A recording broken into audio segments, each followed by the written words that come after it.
Tiga pria yang diduga sebagai debt collector hampir menjadi sasaran amukan massa di Grobogan, Sabtu, 5 April 2025, malam.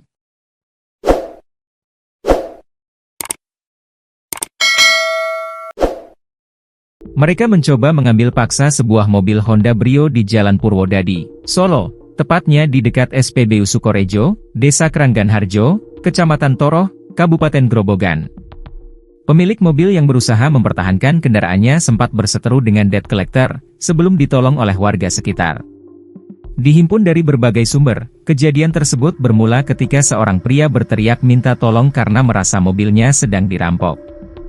Melihat hal tersebut, warga yang berada di sekitar lokasi langsung mengejar pelaku yang sudah mengambil alih dan mengendarai mobil rampasan. Setelah beberapa saat, warga berhasil menghentikan mobil itu dan terjadilah keributan.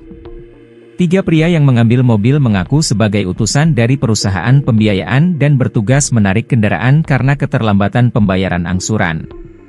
Mereka juga menunjukkan surat tugas penarikan kendaraan yang berasal dari perusahaan pembiayaan.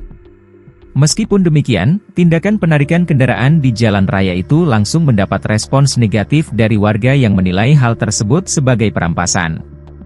Kemudian, dalam suasana yang semakin memanas, warga yang merasa geram sempat menghajar ketiga pria tersebut. Beruntung, aparat kepolisian dari Polsek Toroh segera tiba di lokasi dan mengamankan keadaan.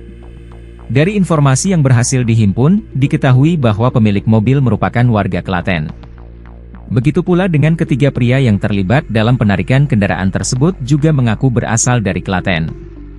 Saat berita ini ditayangkan, Tribun Jateng masih menghubungi kepolisian untuk meminta keterangan lebih lanjut.